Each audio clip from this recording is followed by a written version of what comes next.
Where's the recording? Oh, no, hold on.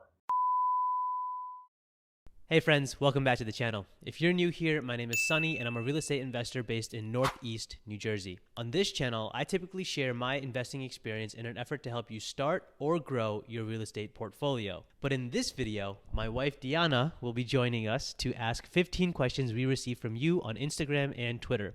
These 15 questions span from our relationship to personal finance, health and fitness, and of course, real estate investing. In an effort to keep this video short, I'll try to keep each answer to 30 seconds or less. Before we get started, do you want to introduce yourself to the viewers? Sure. All right. Hi, I am Diana. I was born and raised in Mexico City. I moved to the US 8 years ago, and I work as a buyer in a children's fashion company. I am super excited to be here with you today. All right, let's dive in. All right, so the first question is two questions. How did you and your wife meet, and where did you go to your first date? So Dia and I met in the summer of 2009 on a study abroad trip across Western Europe. It was a multi-country program, so we spent 1 week in Barcelona, 1 week in Paris, 1 week in Milan, half a week in Athens, and another half a week in an island of Rhodes off the coast of Greece. The program had 30 students from all across the world. There were kids from Indonesia, Mexico, Armenia, Egypt, Holland, Argentina, Panama, and the United States, and a bunch of other countries. My roommate on that trip went to the same university as Dia, so we found ourselves in the same subgroup of friends from the very beginning. And once that program ended, we stayed in touch. We did long distance relationship for a few years, and then ultimately we got married in 2015. And for our first official date, we skipped class to grab gyros at some hole-in-the-wall restaurant in Athens.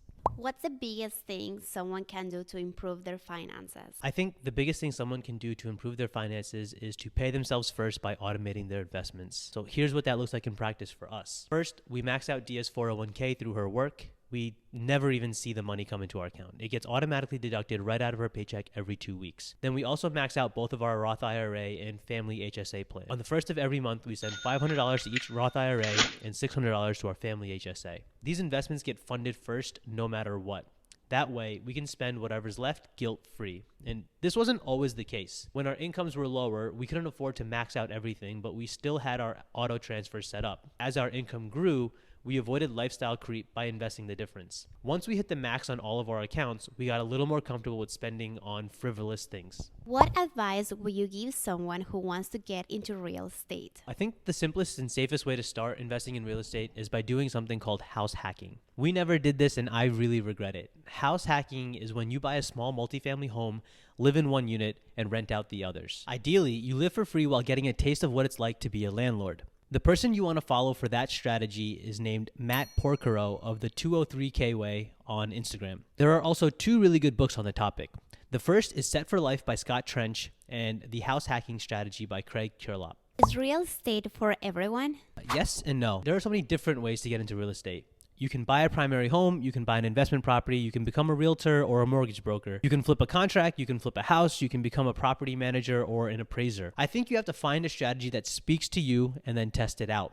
For example, Dia and I now own over $3.5 million worth of investment property, but we currently rent where we live. Investing in a primary home just isn't for us right now. We barely have enough time to clean our home or do our laundry. I can't imagine mowing lawns, shoveling snow, replacing burnt out light bulbs, and fixing leaky toilets. I also don't think most people understand the true cost of home ownership.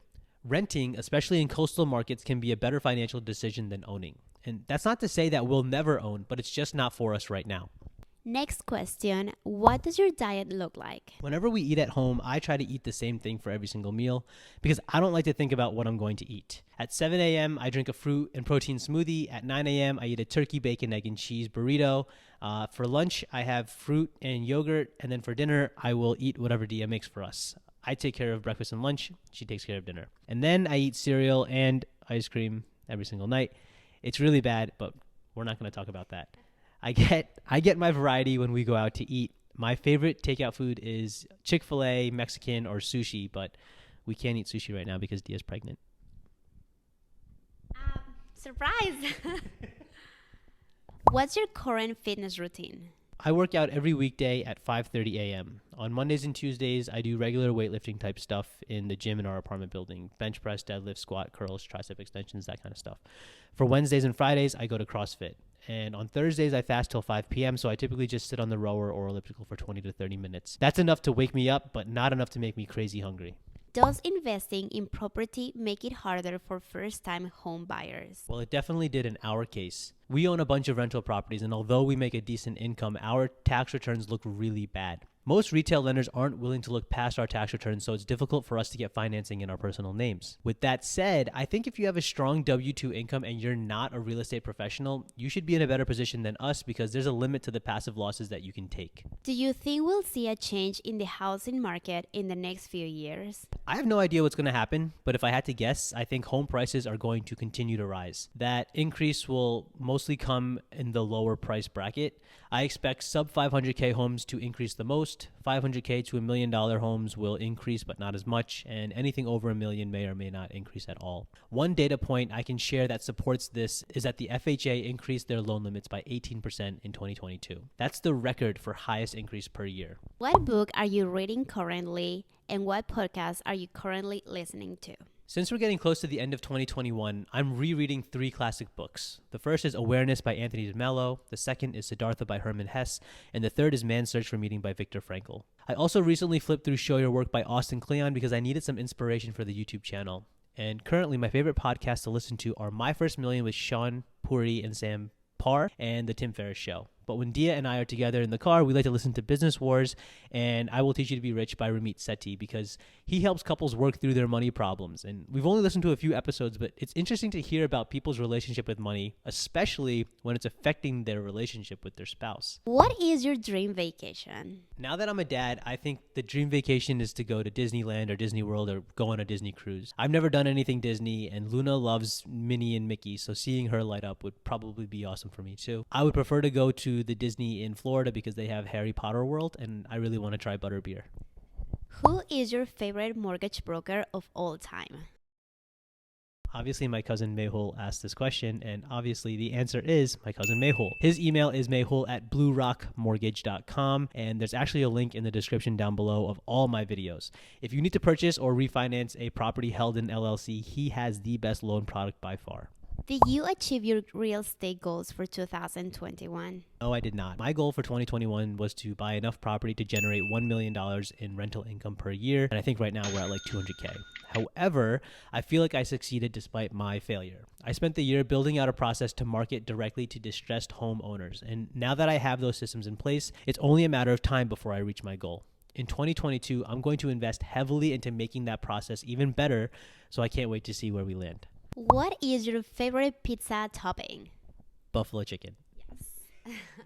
In terms of personal finance, how important is it to donate to a charity? I'm a firm believer that you have to give first in order to receive. But I'll also say that we only started to consistently donate to charity within the past 5 years, and we started for selfish reasons. Our niece Aria was diagnosed with a terminal illness, and our cousins started a foundation to find a cure. We support their organization to the best of our ability because it's about all we can do in an effort to keep Aria with us.